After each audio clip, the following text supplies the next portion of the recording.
మనందరికీ మాట్లాడటము అంటే బహుప్రీతి.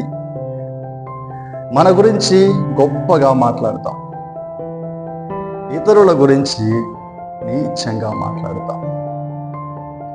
ఎప్పుడు ఎవరో ఒకరి గురించి ఏదో ఒకటి మాట్లాడుతూనే ఉంటాం. నువ్వు మాట్లాడుతున్న ప్రతిసారి నీ క్యారెక్టర్ ఏమిటో నువ్వే బయట పెట్టుకుంటున్నావు అని మరచిపోకు. నీ గుణం మంచిదైతే నీ మాట మంచిదవుతుంది. నీ గుణం చెడ్డదైతే నీ మాట తీరు కూడా చెడ్డగానే ఉంటుంది. అద్దము మనం ఎలా ఉన్నామో తెలియజేస్తుంది. మన మాట తీరు మనమేంటో తెలియజేస్తుంది. అద్దము మనం ఎలా ఉన్నామో మనకు తెలియజేస్తుంది, కానీ మన మాట తీరు మనమేంటో ఇతరులకు తెలియజేస్తుంది. అద్దం ముందు నిన్ను నువ్వు అందంగా తీర్చిదిద్దుకుంటావు. ఎదుటి వారి ముందు నీ మాట తీరును కూడా సరిచేసుకో. నోటి మాటే కదా అని తేలికగా తీసుకో.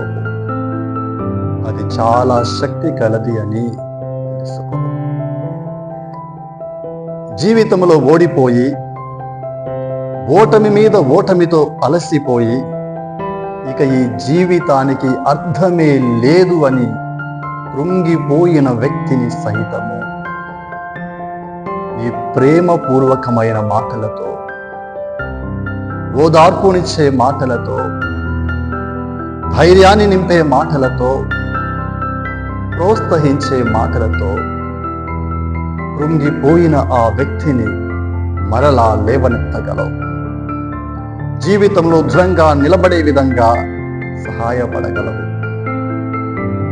అదేవిధంగా అవమానించే మాటలు, అనుమానించే మాటలు, నిరుత్సాహపరిచే మాటలు, గాయపరిచే మాటలు, మనస్సును బాధ పెట్టే మాటలు ఎదుటి వారిని చాలా కృంగదీస్తాయి, నాశనం చేస్తాయి, ప్రాణాలను కూడా తీసేస్తాయి.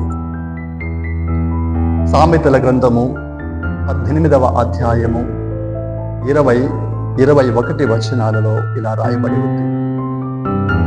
నాలుకను బట్టియే నరుని జీవితముండును, జిహ్వను బట్టియే అతని జీవిత విధానముండును. జీవమును మరణమును నాలుక ఆధీనములో ఉన్నది. నరుడు దానినెట్లు వాడుకొనునో అట్టి ఫలితమునే పడయును. పడిపోయిన వ్యక్తిని సహితం నీ మంచి మాటలతో నిలబెట్టగలుగుతున్నావా? పరలోకములో దేవుని సన్నిధిలో నీ ఆత్మను నువ్వు నిలబెట్టుకున్నట్లే. నీ చెడ్డ మాటలతో ఎదుటి వారిని కృంగదీస్తున్నావా? కూలద్రోస్తున్నావా? వారి నాశనానికి కారణమవుతున్నావా? తీర్పు రోజున నిన్ను నువ్వు పాతాళానికి పడవేసుకున్నట్లే.